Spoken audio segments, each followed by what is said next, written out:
Sales are easy. It's making the call that's hard.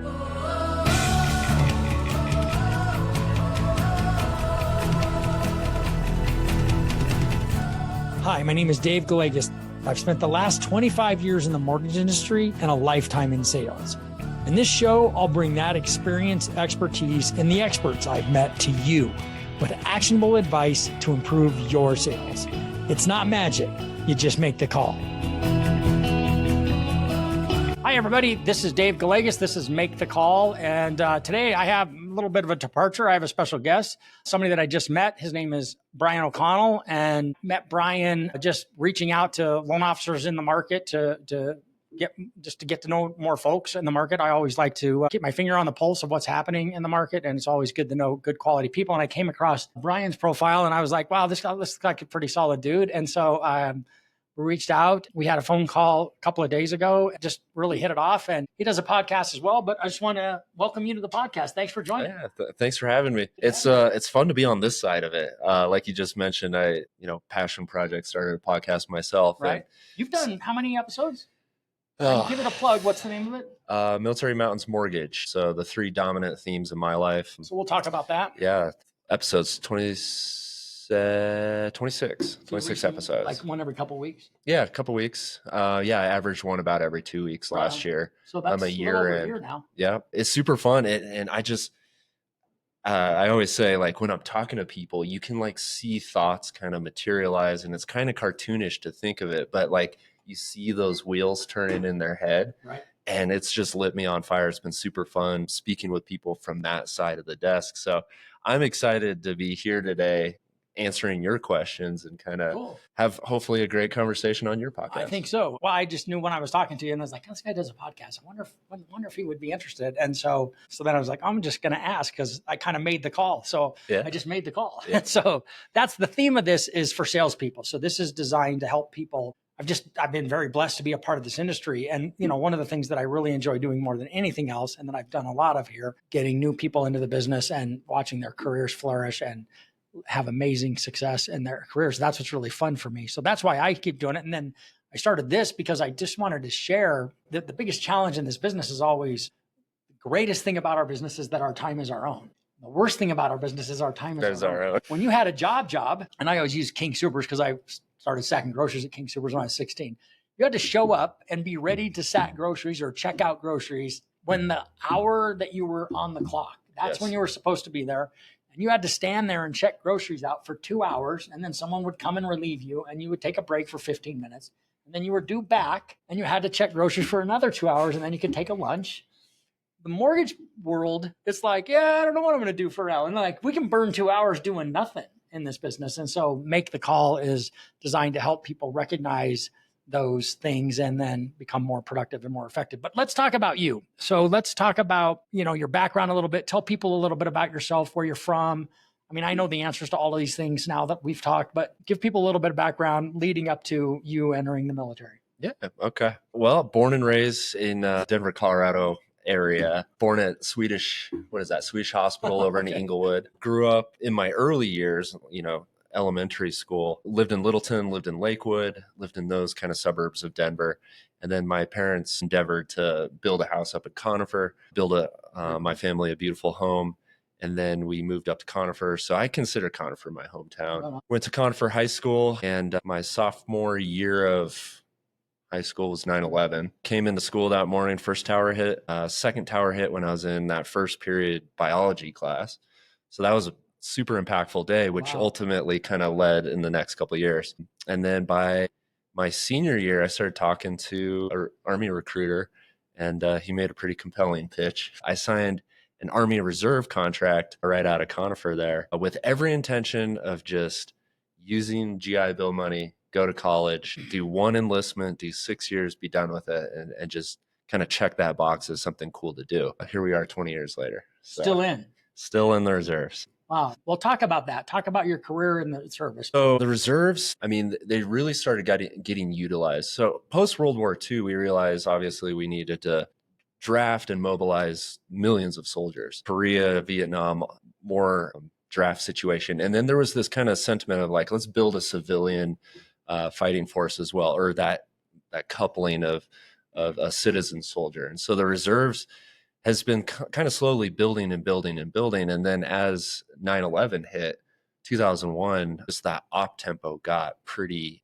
crazy. So the reserve contract was like, oh, I'll just do one weekend a month, a couple trainings a year. It'll be pretty simple. I went to basic training in Fort Leonard Wood, Missouri at 18 years old. I was mobilized for my first deployment within a couple months of completing basic training and my initial job training.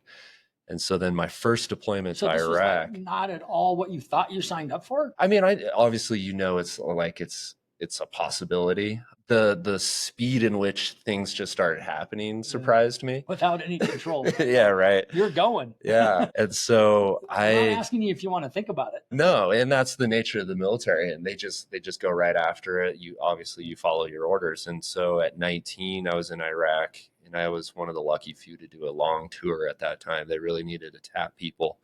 So I was mobilized for almost a year and a half. So I came home 21. Wow. So then, yeah, I always joke I was lucky I missed that awkward 20th year where all your older friends are going to the, enjoying being 21 and you're still waiting at home. Right. But I got that knocked out. And then 2 years after that, then comes an Afghanistan tour. And then, so it's just things like that just kept happening because we were highly engaged in two fights, Afghanistan and Iraq. So we were mobilizing soldiers left and right. The active component, the National Guard, and the reserves were tapped pretty heavy. And so I thought it was fun because it gave me quite the life experience. By my mid-20s, I'd already been to war a couple times, and you had to be a pretty mature 18-year-old for this experience, I would think. Because I mentioned to my son went into the Navy, and when he left, it was like a big shock to my wife and I. It was like really hard. It was really hard. And you talked about it like it was like, so then, I was over in Iraq. You must have been really pretty. Yeah. I think you also kind of trust the process and you trust the system. Like there are senior enlisted, senior NCOs and senior officers who are mentor you. So if you have a pretty good unit and you've got trust in the system, trust in the process, you can insert an 18-year-old into the system with the checks and balances that is the rank structure. And you can really develop maturity. And I joke, it's a double-edged sword. For as much maturity there is, there's plenty of immaturity as well. Right. But I think it is very different than your 4-year college degree path. Right. I think an undergrad path, there's no opportunity to party and go to sporting events while you're in Iraq at 18. Right, so it's a little bit different. Yeah. And you have a job and you put your head down, you do your job, and it's a competence hierarchy too. So you're constantly trying to prove yourself and move up the rank structure, earn the respect of your superiors, earn the respect of your subordinates. And so it's a good path. And I think it flows and dovetails right into the business world. And we noticed a huge difference with our son. Like the first time we saw him, it was just a stark, like we had a really bad day. Like that day we dropped him off and it was like, see ya. And like, we're not going to talk to him. Like we went home and sat there and moped and like, we were in like mourning. Yeah. And it was a very tough day. And he really needed it. And it was a good growing up opportunity for him. We talked to him one more time we talked to him that night because he just went down to a hotel and then he went up to the Great Lakes training, whatever, Great Lakes Recruiting Center. And that's where he was. And we had one phone call with him over that 12 weeks. Yeah, sounds about right. And that made me cry because he got cut off as he and I were talking. He talked to his mom, and then he got cut off talking to me. And I was like, gosh. So that was one of the things that I commented on was I didn't ever appreciate the military experience because my dad was in the Navy. He kids about it. Like he didn't know how to swim and he was in an office somewhere in California during his service. And then, so it was just such a departure us going through with our son, Nate. And so the way that you talked about it, and that because I thought that's what he was going to do. He really liked it at first, and then he didn't. And so I think that's probably a fairly common experience as well. You sound like you were around some really strong leadership and some strong mentoring. I don't think my son got that. And the way you carry yourself now, in our first conversation and this one is like, yeah, you can tell that somebody was paying attention to what you were doing. Absolutely. I'm grateful for it. And you don't know it at the time. Hindsight's 2020. No, you don't know it at the And time. sometimes you get that leader where you're just like the personality difference. It's abrasive. You're butting heads and you're thinking fundamentally different about things because I'm 18 and I've got a 35, 36, or possibly in their 40s leader. And so the way their brain works and the way mine works is very different. But training is, hey, let's go through the steps, crawl, walk, run. And we're going to do this, and then we're going to do that, and then we're going to do this. And so I am fortunate. I'm grateful that I had some senior leaders who maybe saw something in me, or potentially I earned their respect, or whatever it may be, where they actually put some good effort into me and like, hey, maybe try it this way, or maybe think about it this way that you hadn't possibly considered before. And I think that makes me effective as a loan officer now. It's just like, yeah, there's guidelines, but maybe we kind of, look for the opportunity where we can. Sure. And that's mentorship too. And I learned nobody's got so much time where they're just like, I'm going to mentor Brian. Like, I think you also have to seek mentorship. Oh, that's a good point. Because you said in our conversation, one of the things you said was that it was a good proving ground for leadership and mentoring. You have to be open to that, right? Yeah. Like we have to want that. Yeah. It's interesting that was your experience though, because I think we both mentioned this on the calls that you and I both agree that some sort of national service would be great for kids today, getting out of high school and having that opportunity. Just feels like you had such a unique experience, and it seems like it was really positive. I mean, I'm sure there were some bad things. Yeah, of course. Yeah, I mean, I think the positive views of it have evolved and developed over time because I look back on it and I try and live my life with a sense of gratitude. Like I said, when you're going through it, when you're going through basic training or when you're going through a tough mobilization, at that moment, it's tough. But then once you're done with it and you're on the other side and you're looking back at it, then you can look at it fondly. And I think that's what we're going to look at these last couple of years in the mortgage industry. One day we're going to look back on this time and chuckle and be like, we made it through, and we got to the other side. Interesting you say that. I was just on a call. You're in a unique position. You haven't been in the business. How many years have you been doing this now? I've been in the mortgage industry for 14 years, but I got licensed in summertime of 2020. So not long. So right when the pandemic was kicking off. I was just on a coaching group call, and the general consensus is that a lot of folks that have been in the business, the 20-year guys, and I'm seeing this, 15 and 20-year people that are in the business all that time are very entitled. And entitled from the perspective of the analogy was like leading up to the pandemic, even before the pandemic, but leading up to it and then obviously through the pandemic. It's like you're driving a car with one hand on the steering wheel, sunglasses, windows down, blasting the music. That's loan officer life. Today, it's like driving an F1 car. Like you need a helmet. You need to have both hands on the wheel. You like death grip, watch yourself. And it's just such a different thing. And a lot of the guys, what I'm seeing is there's a lot of guys that have been in the business a long time. They don't want to do what a newer person will do. They're not willing to I'm not making 20 calls a day. Why would I do that? I shouldn't have to do that after all this time in the business. It's like going, why shouldn't you have to do that after 20 years in the business? Because it's just because everything changes. Nothing ever stays the same. And that's where I think, your background and having gone through that, because one thing you brought up gratitude, I would think that seeing things that you've seen and experiencing the things that you've experienced in the military ideally would give everybody a profound sense of gratitude about what we have in this country. Oh yeah. Even with all the crap that everybody complains about all day, and it doesn't matter who you're listening to. Yeah, for sure. It's an amazing. We live amazing lives. Yeah. Well, I'm especially fortunate because I went the engineering route. So I'm an engineer by trade. My first job in the Army was equipment operating, heavy construction equipment operating. And so our sole task is infantry rolls in, engineers roll in, we're going to pop up a base, we're going to pop up a checkpoint or a small outpost or whatever. You say pop up because you probably knock it out pretty quick. Yeah, we're pushing up dirt, or we're filling these HESCO barriers with dirt. We're building guard towers, we're building that kind of stuff, and then we're getting the livability installed. So I feel grateful for having come up that, because I get exposure to the technical aspect of it, of building and construction. You get the tactical aspect of it, of being out in the middle of nowhere, nothing but you and your guys, and pulling security for yourself while constructing. And so you get those two elements of it. But then when you're not in a combat zone, we can use engineers for humanitarian missions.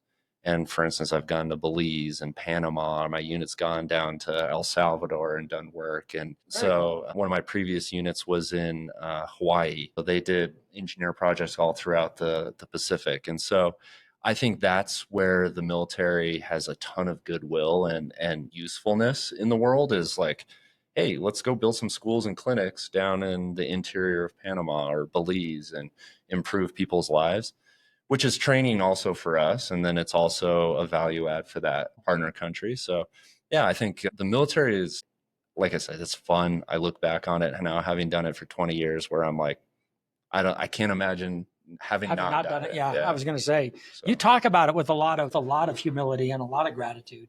And it's a little striking because I wasn't expecting that. Mostly because my son's experience, he was done when he was done. He's like, yeah, I'm done. I don't want to do this. So he was glad to get out. It sounds like you had a different experience, and that's part of it. I mean, that can happen anywhere in any industry, right? Yeah, for sure. So it is what it is. So were you always in the reserves? Because I guess I don't know how this works. Because you've been in the mortgage business in the mortgage industry 14 years, but you're still in the service, and you're not. And I think you said you're going to become a master sergeant. Yeah, that's the plan. Hopefully this year should do that, and then should make the E8 list, and then I'm probably going to retire next year. Yeah. I think I've. So do you still get deployed? Do you still go on? So I'm being recruited for a deployment later this year, for instance. Right. So yeah, there's plenty of opportunity for that. And I think my entire adult life from 18 to now 39 has been the Army. And so I think it'll be a poetic way to just shut this down next year and just serve families and do mortgages, originate mortgages. I think that's where are you being recruited to go? Somewhere in the Middle East again. Yeah. Because we can't extirpate ourselves from that region of the world. So it seems like we can't. Yeah. So somewhere there. Yeah. Yeah. You think you're going to go? Probably, yes. And how long will you be gone? You know? I don't know. Yeah. Yeah.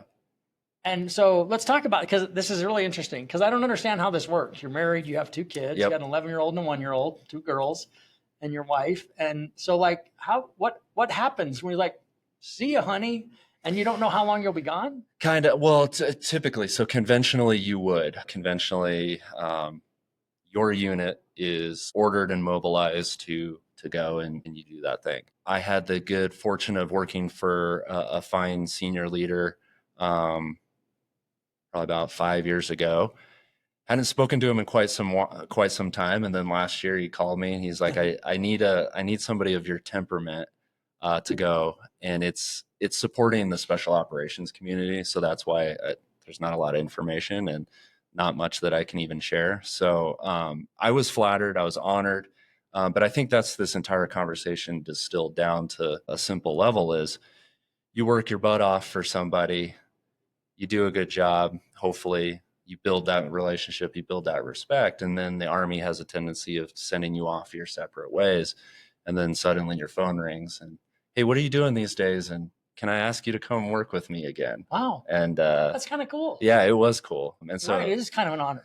Yeah. Not kind of an honor, big honor. Yeah, big honor. And so, yeah, I think, so then I had to go through a whole process, do the whole thing. And then my wife and I just sat down and be like, okay, this is something we can do. It's not insurmountable. We can do this. And then I'll just ride off into the sunset and call it a day and retire. So it'll be cool. Right on. And so you'll have 20 years in. Yeah, I just a little over. a little over. I think next year I'll be 21 and change. Yeah. So that's cool. Yeah. That's cool. Got my 20-year letter a couple weeks ago, and that hit my file, and I'm eligible to retire from the United States Army. So it's cool. And then pretty decent benefits after that, after 20 years. Yeah. You pull your pension. The reserves is a little bit different in active duty retirement. So you did 20 years active duty, you would start pulling your pension right after that. Reserves is a little bit different. It's 60 is the retirement age, but with mobilizations and deployments, it kind of draws that timeline down. And so, yeah, it's great. And then, doing what we do with loans, it's like we encounter VA clients that have retirements and things like that. They're VA disability, and we do the VA home loan for them. And so we get kind of an understanding of that process. It's cool to see it. I was just joking the other day. I actually saw this through, and I heard a stat quite a while ago. And so I don't know if this is updated percentages, but something like 10, 11% of people actually join the military across all branches and serve for 20 years, even with that old pension model, which is rare these days. Yeah, I think it's a pretty minuscule amount of people that will do it for 20. Some people will do a 6-year contract, 4-year contract, or whatever it is. And you thought you were going to do it for 5 or 6 years and go out. Exactly. But, they had you at hello. Yeah. And then I think life just comes at you too. You find a woman, fall in love, have kids, just the way life works. What's your wife's name? My wife's name is Katie. Katie, right. Yeah. When you guys met, you were serving with her cousin. I was, yes. So I have an ex-wife that I met when I was heading off to that first deployment to Iraq when I was 19. So we were married for a while. We had our beautiful older daughter, and then we separated years ago, and then just living the single life. I was a groomsman in a buddy's wedding that I'd been to Iraq and Afghanistan with, and my wife was obviously at his wedding, and the rest is history. There you go. So, congratulations. That's cool. That's very cool. All right. Well, so let's talk about mortgages and let's talk about sales. Yeah. This is Make the Call, and just do a great story. Thank you for coming on and sharing all of this. Let's go. Is there anything else that, you'd want to share about this, about your life just as in the military and the census? I just think it's profound. I just think that the service that you do, I said this to you, and I said, it's like, thank you for your service sounds trite, because I can't even fathom what you did. I can't even fathom like leaving your family behind. And Lori and I my wife and I still talk about this, where she used to she hated that he was gone. Yeah. I'm going to cry. She hated that he was gone. She would look at the moon in the backyard and she'd he's looking at the same moon. Oh, and it would kill her. And when you can't talk to your kid, you just want to say hi and you can't, it's different. Like I can talk to him right now and I'm not going to call him, but when I can't call him and you can't talk to him, it's just a weird thing. How was that with your folks? Well, your family? When I signed my contract at 18, I was at my parents' kitchen table with my recruiter, my mom and my dad. My mom's bawling her eyes out. And she's like, "Are you sure this is what you want to do? You're going to get deployed." And I'm just like, this is what I want to do. And she was right. I was going to get deployed. But I think, as parents now, and you touched on it, it's just like the work that you and your wife have put in on your son is validated by that commitment to service and somebody actually going out and putting it on the line. The lessons that you taught your son over all those years at home, he'll lean back on and he'll utilize at some point. Right. And so it's also a testament, I think, in our country of strong parenting. And obviously not everybody comes from the same background, but I think I've had the pleasure of serving with a lot of fine men and women who benefited from fine parents, and then they were able to supplement the military with good effort because they learned some good lessons, and this country is phenomenal and it's worth serving. So it was fun to see. And yeah, from a family standpoint, it's a lot. And so to go back to to mortgage, eventually we'll talk about mortgage. I think when I have a VA client, I understand the sacrifice and I understand. In a way, I'll never. Yeah. And so, and I hope that they feel that same way, and it's reciprocal. Like when we're sitting across the table, figuring out the finances and getting a family qualified for a home purchase. I know the lingo, I know the sacrifice, I know the documents, I know all those things, and just little tidbits that people will give me in that initial consultation call.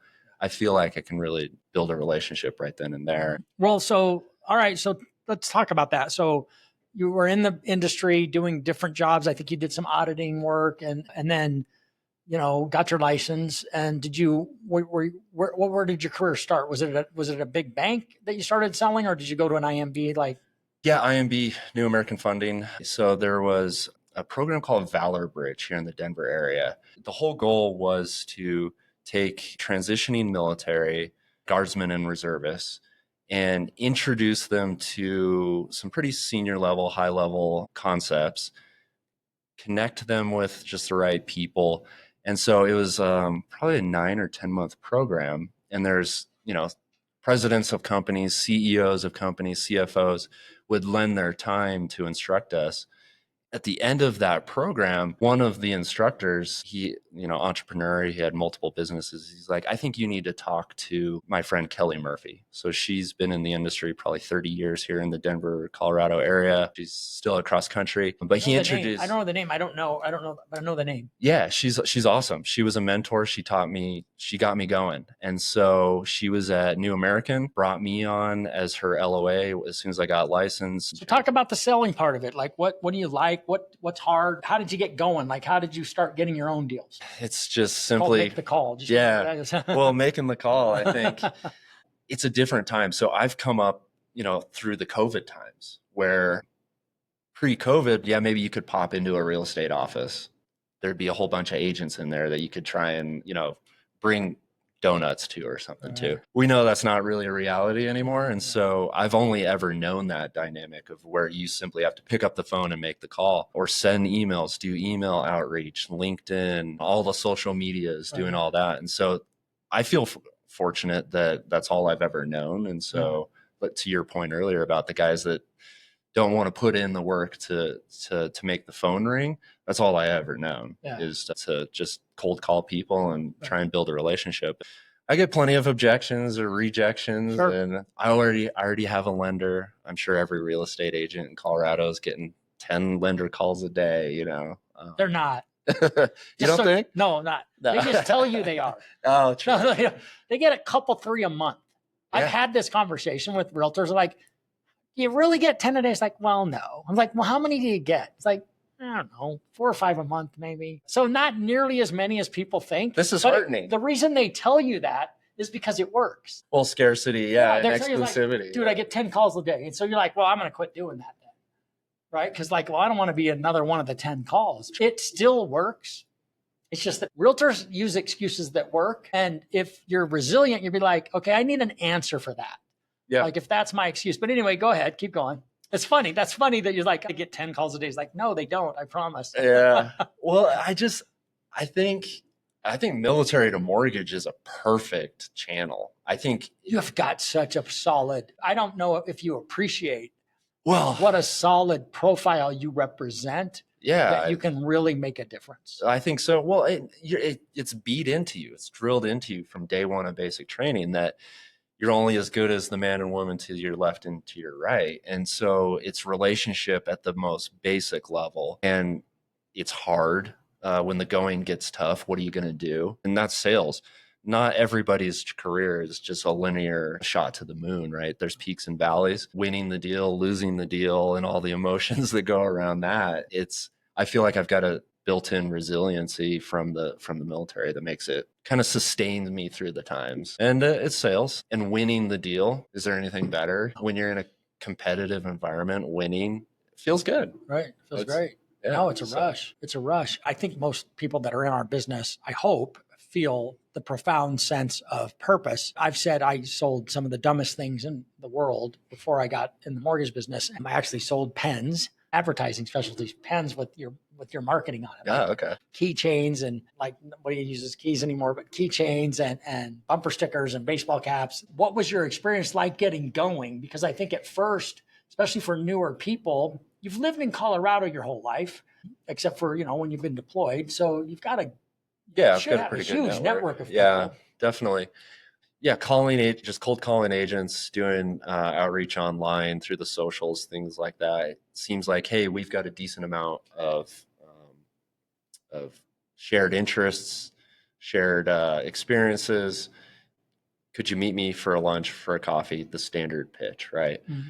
I think some of those initial referral partners that I did good work with, I just met organically being conversational about our industry. And then it's like, oh, I'm a real estate agent. You know, you'll in any room you can pick out a real estate agent. You'll find them. And in sales in general, every salesperson is always looking to make a connection and doing that. So you hear it in their conversation. And so I think a lot of the times when I was getting going is just putting myself in rooms, putting myself at a networking event or a happy hour or something like that, or a, you know, Denver Metro Chamber of Commerce event or something like that, and try and meet people. So I was able to do it then that way. And then same, picking up the phone and calling people. And I got rejected. I got told no a million times. And then when you're early on, you'll take no, and because you don't have your chops set, you don't have your rhythm yet. And you're like, okay. But now 5 years in, I take a no and it's just like, well, and then you start working through that conversation. Right. And then I've able to secure meetings with potential referral partners by just staying on the line and being conversational and, well, what can I actually do to supplement your business? And I think that's probably a big part of us lenders. If we're going to call agents and knowing that most agents, their business is down, a lot of agents only maybe closed a deal last year or very few, and that upper few percent are closing the bulk of the business. Right. What can I do to help you close more loans here in 2025, 2026 moving forward? So now I've got more experience and tools to be able to guide that conversation effectively. You did say, like, yeah, I plan on being in this. This is what I'm going to do. Yeah. Has the last couple of years altered that at all? Had you any second thoughts? I know, I mean, people have. Yeah, for sure. I've seen plenty of people exit our industry. What do they say? 100,000 loan officers nationally have left the industry. It's like, to me, that means opportunity. And this is plan A. And I'm going to weather the storm. And I joke all the time, behind every mountain is another mountain, you know? And so it's just like, you just keep going. And so this is plan A. My wife and I sat down. She's had a career in sales as well. And so she knows the game. Yeah, I'm sticking to it. The resiliency that I know I possess, I'll just apply and I'll get to the other side of this and keep doing good things. Well, again, the biggest challenge that I've seen is it was so good in 20 and 21. So good. Like beyond, you know, we did 5 years worth of business in 2 years. Right. And we're paying for it. Paying for it ever since. And so it was really good while it lasted, and it should have never been that good. I almost wish it hadn't been that good. And today, I feel like there's far too many loan officers, especially those ones that have been in the business a while, are sitting back waiting for that drop. And I don't know that I don't think that would be good for the industry at all, a rate drop. I have no problem with a slow descent into the lower sixes. I don't have any problem with that. A drop would be really hard on this industry again because of what it would create. I think it would whipsaw everybody. And I think that this resilience that you speak about, having gone through tough times and experienced hardship in the military, living in Iraq and Afghanistan and trying not to die and just do a job, you probably are really well equipped for what's ahead. And whether or not this is the year or not, like everybody's saying is like, this year is going to be like last year. So it's going to be a tough year unless we start to see, and we're starting to see those refinances, those cash out refinances are starting to come in, and those rate and term refinances as well that are like just really simple ones, depending on how long ago they got their loan. But those, I think we're in for this for a while. And I think that's the biggest challenge. And what I'm seeing is the guys that are the newer people in the industry that are like going, yeah, I never had that. So I'm just making all the calls and I'm getting business. Yeah. Because that 2020, 2019, 2021, or even the guys that go back to like 12, 13, 14, like those were some good years too. And they just, we kind of I lived it like from 97 till 2021. I mean, I was in kind of always in the market's getting better all the time. I can't do that all the time because we can't go to zero and we can't get to less than zero. Like if it ever got that low. And I mean, we were in the twos, which is insane. It's insane. It's insane. You and I talked about, my daughter works here and she was worked for me since 2007. So a long time. she's going to be 20 years. That's crazy. In a couple more years. She's in sales now. She started in operations. You talked about how cool it would be to bring your daughter into that. Speak to that. Yeah. My oldest she's 11. 11. And I think that's what's so great about this industry too, is that you could take a young person and mold them and guide them the way I was. Like I said, I had a mentor. I had an established, experienced, brilliant LO kind of create me. So I think I could replicate that for an additional young person as well. When we were talking the other day, I'm like, I would love to work with my daughter and see her every day like that, you know? Whatever she wants to do, I just think it would be awesome to I work bought with her my kid. 2 hats, and I bought myself 2 hats. Her hats say loan officer and daughter, and my hats say boss and dad. Talk to each other. It's like going, which hats are we wearing for this conversation? I need to know.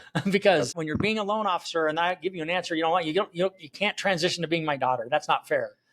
Well, does she ever play, like, kind of tug at the heartstrings a little bit? I'm sure she knows you inside and out, and obviously you know her. Does she ever find an angle? You'll have to ask her. You can ask her when we're done. No, I don't think so.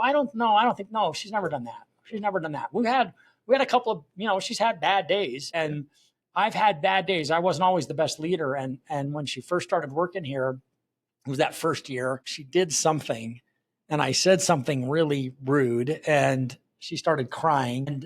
And she started crying. She left my office, and I said, "There's no crying in mortgages." Yeah. She tells that story now. Yeah. She's like, "I screwed something up, and then I started crying, and he said then, it was like, because she was in her 20s, and she's like, I go, there's no crying in mortgages. I mean, you just, and that's the thing about this business, is that mistakes are expensive.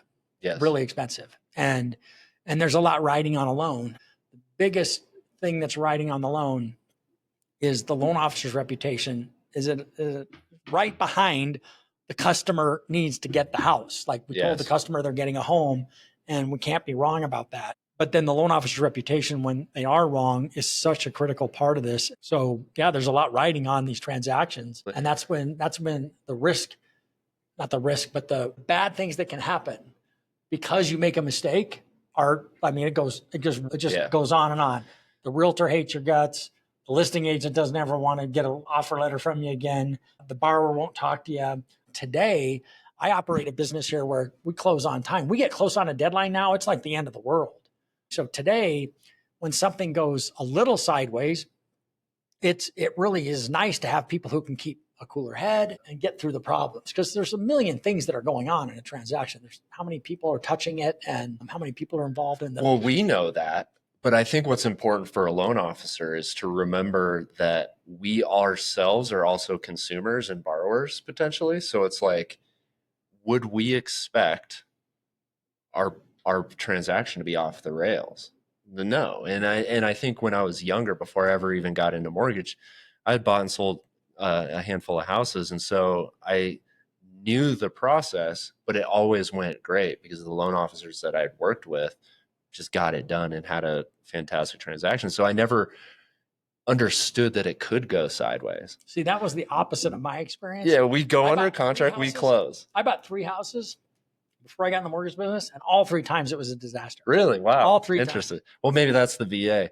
And I always joke that the VA loan is such a great loan, and maybe I was a great borrower back in the day. And it was just so simple to close my loans. But I do think most veterans are a little easier to work with, because if you tell them you need something, they do it. Yeah, they'll get it. A lot of customers are like, not in the military, they're going, yeah, okay, when do you need it? No, I need it now. But, we say things, loan officers are typically their own worst enemy. Yeah. They don't set the right expectations, and they don't hold clients accountable. They're like, could you give me that in a couple of days? Like, dude, tomorrow. Yeah, you have to set expectations. You have to give deadlines. Like, I can't move your file forward unless I have your W-2s, and I need them, tomorrow or today by end of business, and I think being firm is tough, and that's a learned skill too. And especially in a down market too, a lot of people will kind of acquiesce and kind of pull back a little bit, which is counterproductive in many respects, because we do need to keep control, and we do need to be firm and guide that process.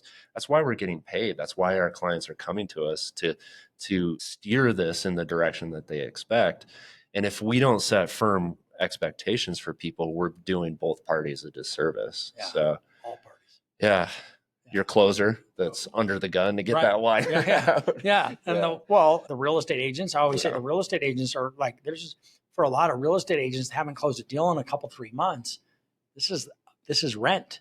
Yeah. I mean, this is like, I got to get this closing so I can make my house payment, or I got to be able to pay the rent. Yeah. And so, there's a lot riding on it. And it can be very high tension. Well, I think that's where we've got to really do some serious messaging for potential referral partners and our agents. And it is, they've got bills, they've got families to feed too. A part of our job description, honestly, is providing security for them and protecting their commission, like getting them out of escrow onto that closing table. And I say this all the time with other LOs in my branch. It's rightfully so. Agents have commanded so much attention in this industry, but I think ultimately us as loan officers be able to navigate guidelines changes and things that are coming down the pipe all the time is why we're valuable. And so I think a loan officer now moving forward from this point on, we are the experts, we are the professionals. And then part of our job description is to protect everybody through this transaction, protect that commission for that agent, because maybe their business is down too. They need that one to close. And so I always have that in the back of my mind as well. No, it's a big deal. I always say the customer would not choose you. If he thought there was anything that could go off the rails, he wouldn't choose you. And we all deserve that. Our customers deserve that. We wouldn't hire any professional to do anything for us if we didn't think it was going to be on time, if we didn't think it was going to be the quoted price. We wouldn't do it, right? So all of those things become a very important part of this process. So what do you think 5 years, 10 years down the road? How many clients do you think you're serving, and what's that look like for you?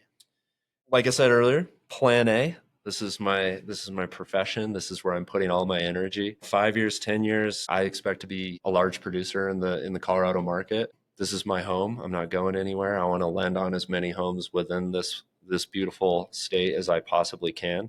Continue to do good work on the VA front. I think that's my bread and butter. I'm doing a lot there. And then honestly, it'll be nice to retire from the Army, be done with that piece, and then just do VA loans and keep that as my military adjacent aspect of my life. But I keep leading people, keep leading other LOs. Hopefully the podcast takes off and gets plenty of traction on that front. I think it's a fun industry, and it's rewarding as all get out, because I've had closings where it's like husband and wife and the little kid, their daughter or son's running around and doing the thing. And that jazzes me up as a father. I'm like, families bring their kids to closing tables because they've got the moving truck outside and they're going to their new home. And it makes it so fun for me from that aspect, because I'm a father myself. Yeah, so cool. Like we bought that first house, and it was like, we're moving today. We're closing today. We're moving today. Yep. My first experience was awful with the day of closing, or the day of closing. They told me I needed $1,000 more than I had. And it was my first house. I was 26 years old. I didn't have another $1,000. I had to call my dad. I was like, how are you just now figuring this out that I need more money than you told me? Yep. And, but that's what it was. And I had to call my dad, and he's like, you damn kids make my ass tired. He has to give it to me or I'm going to move in with him. Right. So, cause the other house is gone now, cause we've moved out. But moving into that house is such a big deal. And as a father and a husband, it's a hugely proud moment in my life that I'll never forget. Yeah. I mean, I can see the house, like it was a brand new place by the builder. Melody Homes was the builder. And it was a brand new house with, 3-bedroom, 2-bath, 2-car garage, no landscaping. I got a picture of that house with dirt, dude, that's ugly. So we had to put in the yard and the fence and all of that stuff. But that was 1986. And it was like a huge day in our lives. Yeah. So it's a big deal. It's where you make memories. It's where you hang your head at night. That's what's fun about this industry is, we're moving numbers around. We're accessing capital to get families. But it's families at the end of the day. And so I always say that too. How many, in our industry, there's a tendency of units of production and volume and all of your numbers, but it's just like, how many families did you serve? And I think that's an important framework. And especially in a competitive environment, it's like, there's plenty of us out there. There's plenty of options for the consumer. They can go online and get a mortgage. They can work with an IMB. They can work with a local lender. There's plenty there, but what is my value add? And I think my value add is knowing the needs of the typical American family. And I think that's always in the back of my mind of every single loan I originate is there's a family at the other end of that loan application. So I doubt you get too much pushback once you've had a chance to get to know, you give a client a chance to get to know you, and you get a chance. I would think that you've got a great profile. That's why it was such a great conversation, and why I wanted to do this was I just think, I've been doing this for almost 30 years now. You can tell when somebody's got the profile and they've got the personality and they've got the empathy that takes to be really successful. And then it's just drive. At the end of the day, It's just drive. And if you've got the drive, then the sky's the limit. It really is. It's just getting very disciplined. It's like you can take a people person, which I consider myself to be. You can take that person, and I think I'm relatable with many people, but if you don't have good processes, you don't have good systems in place, you're just spinning your wheels, which I've done at times in my career. I haven't known how to apply what I know to do in the correct way. And that's that mentorship of senior LOs that have given me some of their time and given me some of their mind to like, hey, go down this path, apply what you know, but apply it this way. Right. And that's been hugely consequential for me. Shout out to Kelly from years ago. Like I always say, she got me going in this business, and she told me exactly, do these steps and you'll be successful. Right. So yeah, they're universal. Well, dude, this has been great. I really appreciate Brian. Maybe we do this again in 2026 when everybody's got loans and business and the office is buzzing again and everybody's feeling, but I think it's coming back. I missed the buzz. It's nice. Yesterday we had about 25 people, 21, 22 people in here. It was nice. Like we're saying, it's cyclical. And right now we're just planting seeds that are going to fruit next year, or whenever that may be. And the phone's ringing now, and it's going to continue to ring. And I'm glad mine rang from you the other day. That was a fun conversation. Yeah, this has been a fun conversation. This has been a blast. So. I really appreciate you doing it. Well, thanks a lot for coming in. It was really nice. This is Brian O'Connell. Reach out to him. My name's Dave Gallegos. This is Make the Call. Thanks a lot for listening. Have an awesome day. Thank you for listening to Make the Call with Dave Gallegos. Brought to you by Zenith Home Loans. If you enjoyed this episode, make sure to subscribe to the show anywhere you listen to podcasts. And share the show with a friend or colleague who would also find value.